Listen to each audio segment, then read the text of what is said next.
जय हिंद दोस्तों, स्वागत है आपका।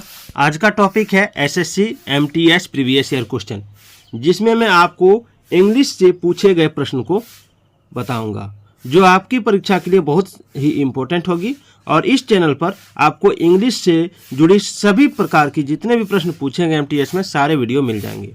तो चलिए स्टार्ट करते हैं और देखते हैं 2/5/2023 में पूछे गए प्रश्नों को।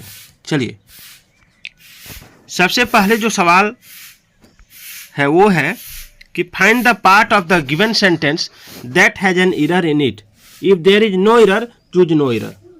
यानी ये सेंटेंस जो दिया हुआ है, ठीक है, इस सेंटेंस का जो पार्ट दिया हुआ है पूरा, इसमें से कुछ गलती है, कुछ एरर है, ठीक है। उस एरर को आपको ढूंढ के बताना है। अगर एरर नहीं है तो नो एरर में टिक लगाना है, ठीक है। तो सबसे पहले आइए देखते हैं एरर इसमें क्या हो सकती है। इसमें लिखा है adding aloe vera gel will prevent the hand sanitizer of drying out your skin, ठीक है। ऑप्शन में no error, will prevent the hand sanitizer of adding aloe vera gel drying out your skin. तो इसमें देखिए, इसमें एक गलती क्या है कि प्रिवेंट के बाद फ्रॉम आता है। क्या आता है? फ्रॉम, ठीक है। प्रिवेंट के बाद क्या आता है? फ्रॉम। और यहाँ पे फ्रॉम नहीं दिया है, ठीक है। यहाँ पर फ्रॉम नहीं दिया है, इसलिए इसमें हो जाएगा will prevent the hand sanitizer of, ठीक है। प्रिवेंट के बाद फ्रॉम आता है, तो और will prevent the hand sanitizer of के स्थान पर होता will prevent the hand sanitizer from, ठीक है, याद रखिएगा। चलिए, अगला है choose the word that can substitute the given group of words. यानी आपको ये जो ग्रुप ऑफ वर्ड दिया है इसके बदले में एक शब्द में आंसर ढूंढना है, ठीक है। The young of A frog, यानी मेढक के बच्चे को क्या कहते हैं? टेडपोल, किटन, एंटीलोप या पप। तो देखिए, मेढक के बच्चे को टेडपोल कहते हैं। क्या कहते हैं? टेडपोल, याद रखिएगा, ठीक है। नेक्स्ट है select the most appropriate option to fill in the blank. Sorry, blank होगा, ब्लॉक बोल दिया। Select the most appropriate option to fill in the blank, यानी उचित ऑप्शन चुन के खाली स्थान को भरना है। इसमें लिखा है wit is widely dash but the output is not large, ठीक है। तो इसमें क्या हो जाएगा? ग्रॉस, ग्रोन, ग्राउंड या ग्रिल। देखिए, इसमें हो जाएगा ग्रो, ठीक है। ग्रो यानी ग्राउंड हो जाएगा, इसमें वर्ब 3 हो जाएगा, ठीक है। Wit is widely grown but the output is not large, इसमें ग्रोन हो जाएगा। और ग्रॉस का जो मतलब होता है, ग्रॉस का मतलब होता है सकल या कुल। और GRON ग्रोन मतलब होता है दर्द से कराहना। और ग्रिल का मतलब होता है पकाना, ठीक है। चलिए, अगला सवाल है select the appropriate synonym for the underline word.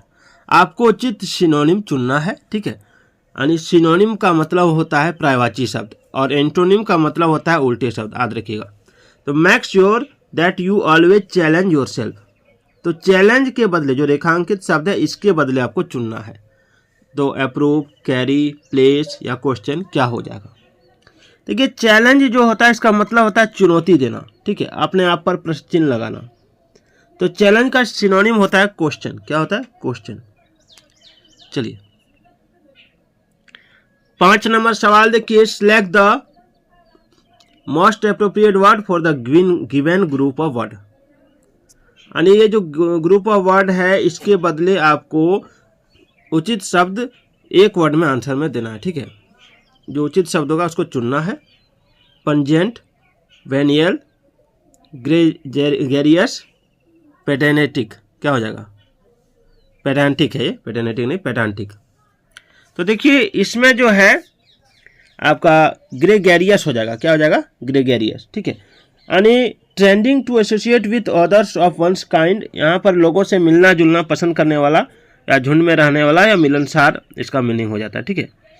और पंजेंट का मतलब होता है तीक्ष्णगन।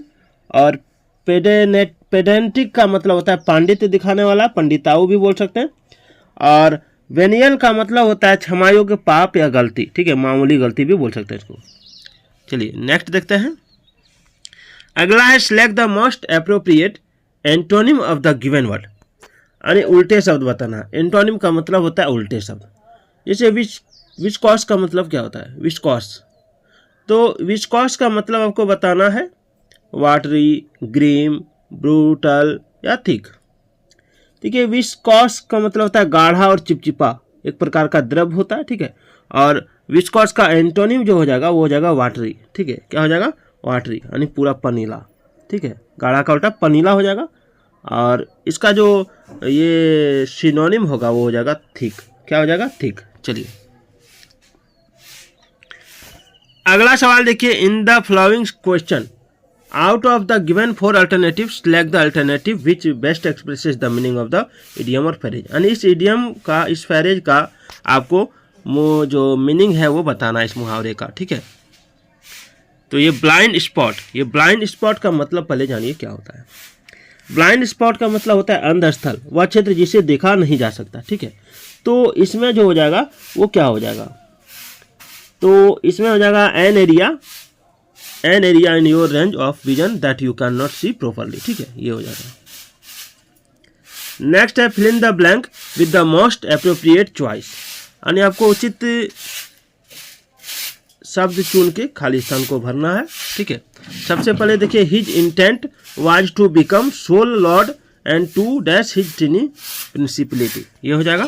तो इसमें जो हो जाएगा आपका, इसमें आपका सब्सिडाइज का मतलब होता है आर्थिक सहायता देना। ठीक है, और जियोप्रेडाइज का मतलब होता है आपका किसी कार्य द्वारा किसी वस्तु को क्षति पहुंचाना या खतरे में डालना।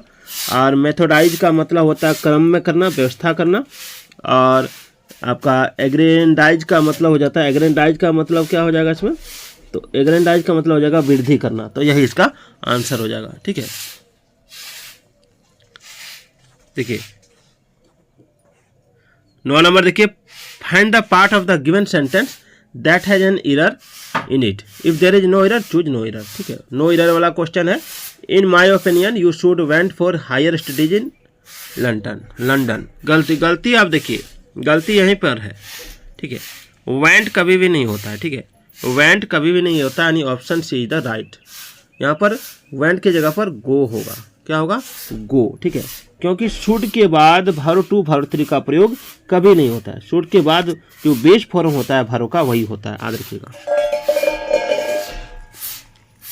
नेक्स्ट है improve the underline part of the sentence, choose no improvement as an answer if the sentence is grammatically correct. देखिए इसमें ग्रामेटिकली करेक्ट आपको ढूंढना है कि अगर ग्रामेटिकली करेक्ट है तो नो इम्प्रूवमेंट में टिक मारना है, अगर नहीं है तो जो इसके बदले लगेगा उसको सब्स्टिट्यूट करना है। ठीक है, चलिए थोड़ा इसको ऊपर कर देते हैं। आप देख सकते हैं यहाँ लिखा है that movie is so sad the ending always makes be me bowling. ठीक है, that movie is so sad the ending always makes me bowling. देखिए किसी मूवी के बारे में ये बताया गया कि जो मूवी है वो बहुत ही सैड वाला मूवी था। ठीक है, सैडिंग मूवी था। तो इसमें जो आपका हो जाएगा, इसमें हो जाएगा ऑप्शन डी, मैक्स मी बाउल्ड। ठीक है, मैक्स मी बाउलिंग की जगह बाउल्ड होगा। देखिए make plus object plus verb का 1 का प्रयोग होगा। ठीक है, मैक्स में बाउल से इम्प्रूवमेंट होगा इसका। चलिए improve the underline of the sentence. देखिए इसमें भी आपको इम्प्रूव करने के लिए कह रहा है, जो अंडरलाइन सेंटेंस है यहाँ पर इम्प्रूव करने के लिए कह रहा है। अगर इम्प्रूव करने की जरूरत नहीं, ग्रामेटिकली अगर करेक्ट है तो नो इम्प्रूवमेंट में टिक मारना है। ठीक है, चलिए इसमें देखिए it is the most effective means of mass communication. तो देखिए इफेक्टिव एक एडजेक्टिव है तथा इसका सुपरलेटिव जो हो जाएगा वो फ्रॉम द मोस्ट इफेक्टिव है। तो यहाँ पर कोई गलती नहीं है। ठीक है, तो नो इम्प्रूवमेंट में टिक लग जाएगा। चलिए अगला देखिए choose the sentence with no spelling error. ठीक है, स्पेलिंग एरर अगर कहीं है तो आपको चुनना है। Choose the sentence with no spelling error, यानी किसमें स्पेलिंग में एरर नहीं है वो आपको बताना है। ठीक है, तो इसमें जो हो जाएगा वो क्या हो जाएगा? इसमें हो जाएगा option D, protest is always also a safety valve. ठीक है, यहाँ पर स्पेलिंग सही है, यहाँ पे देखिए ए लगा दिया है, यहाँ पे सही है, लेकिन यहाँ पर देखिए यहाँ पर डबल एफ लगा दिया है। ठीक है, और इसमें आपका जो वैल्व का स्पेलिंग है ये गलत है। ठीक है, select the most appropriate synonym to substitute the bracketed word in the given sentence. आपको उचित सिनोनिम चुनना है जो ब्रैकेटेड वर्ड है इसको सब्स्टिट्यूट करने के लिए। ठीक है, रेडिकल का सिनोनिम, तो देखिए रेडिकल मतलब क्या होता है? रेडिकल मतलब होता है क्रांतिकारी, सामाजिक या राजनीतिक परिवर्तन का इच्छुक व्यक्ति, उग्र सुधारवादी भी इसको कह सकते हैं, ठीक है। तो इसका सिनोनिम जो हो जाएगा वो क्या हो जाएगा? इसका सिनोनिम हो जाएगा आपका फेनेटिकल, फेनेटिकल याद रखिएगा, ठीक है। चलिए अगला सवाल है, find the part of the given sentence that has an error in it, if there is no error choose no error, ठीक है। इसमें आपको गलती ढूंढना है, अगर गलती नहीं है तो नो एरर में टिक मारना है। सबसे पहले आप देख सकते हैं restoring soil health would help at mitigate the effect of climate change. तो इसमें है help at mitigate the restoring soil health would effect of climate change या नो एरर, इसमें गलती कहाँ है? तो इसमें जो गलती हो जाएगा वो हो जाएगा आपका help at mitigate the, help at mitigate the, यही गलती है, ठीक है, यही इसमें गलती है। हेल्प एट की जगह हेल्प टू मिटिगेट होगा, ठीक है, हेल्प टू मिटिगेट होगा। यहाँ मिटिगेट का मतलब होता है कम करना, ठीक है, जो भार है। 15 नंबर है select the most appropriate option to substitute the bracketed segment in the given sentence, if there is no need to substitute it select no substitution required. इसमें देखिए जो ब्रैकेटेड सेगमेंट है, ठीक है, इसमें आपको अगर लग रहा है कि कहीं सुधार करने की जरूरत है तो इसमें सुधारेंगे, अगर नहीं तो नो सब्स्टिट्यूशन रिक्वायर्ड में आंसर लगेगा, ठीक है। चलिए सबसे पहले लिखा है the unit tweet like a bird preening it's plumage and become motionless, ठीक है। तो इसमें आपको जो हो जाएगा वो हो जाएगा preening it's plumage and become motionless, became हो जाएगा, क्या हो जाएगा? बिकेम। देखिए बिकेम इसलिए हो जाएगा कि preening it's plumage and became motionless से उचित प्रतिस्थापन होगा। वाक्य के पहले भाग में पास्ट टेंस का प्रयोग हुआ, इसलिए दूसरे भाग में भी यहाँ पर पास्ट टेंस लगा, इसलिए यहाँ भी पास्ट टेंस होना चाहिए, ठीक है। चलिए अगला देखिए select the appropriate antonym for the underline word. आपको उचित एंटोनिम बताना है जो अंडरलाइन वर्ड है उसके लिए, इस अंडरलाइंड वर्ड के लिए। एंटोनिम केयरलेस मतलब होता है लापरवाह, ठीक है। तो इसका उल्टा क्या हो जाएगा? तो इसका जो उल्टा हो जाएगा वो हो जाएगा विजिलेंट, विजिलेंट, ठीक है। चलिए select the most appropriate meaning of the given idiom. ये जो इडियम है इसका उचित मीनिंग बताना है, जैसे get down to brass tacks, ठीक है। तो इसमें इसका मीनिंग होता है किसी विषय में गंभीर होना, तो इसमें हो जाएगा आपका to become serious about something, to become serious, become serious about something, become हो जाएगा, ठीक है। Select the most appropriate option to fill in the blank, यानी उचित ऑप्शन चुन के खाली स्थान हमको भरना है। जैसे यहाँ क्या लिखा है? यहाँ लिखा है पुलिस विद एविडेंस, ठीक है, police with to evidence, sorry यहाँ police used dash evidence to convict a victim who was innocent. तो इसमें देखिए इसमें जो हो जाएगा वो हो जाएगा आपका कि लोगों को धोखा देने के लिए मनगढ़ंत या झूठा जानकारी गढ़ना या बनाना जो होता है वो होता है आपका फैब्रिकेटेड। पुलिस जो है फैब्रिकेटेड एविडेंस को यूज करता है किसी भी विक्टिम को, ठीक है, फंसाने के लिए। चलिए इसमें जो आपका ऑथेंटिक का मतलब होता है प्रमाणिक, और हेटफुल मतलब होता है घृणित, और आपका स्टन मतलब होता है जिसका उचित रूप से विकास ना हुआ हो, यानी अविकसित।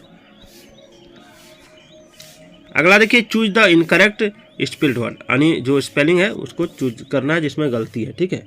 इनकरेक्टली स्पेल्ड यानी जिसमें गलती है। तो लोकर है, रिफ्ट है, इसमें थाइट है, ठीक है, और स्टॉक है, इसमें गलती कहाँ है? इसमें जो गलती है वो यहीं पे गलती है, ठीक है, ऑप्शन सी। टाइट होता है TIGHT, टाइट, याद रखिएगा। 20 नंबर सवाल आपको आंसर करना है, कमेंट करना है, ठीक है। आप सवाल देख लीजिए, इसमें क्या होगा? A sentence has been given with a blank to be fill with an appropriate option, choose the correct alternative. तो इसका आंसर कमेंट जरूर कीजिएगा, और वीडियो कैसा लगा कमेंट जरूर कीजिएगा।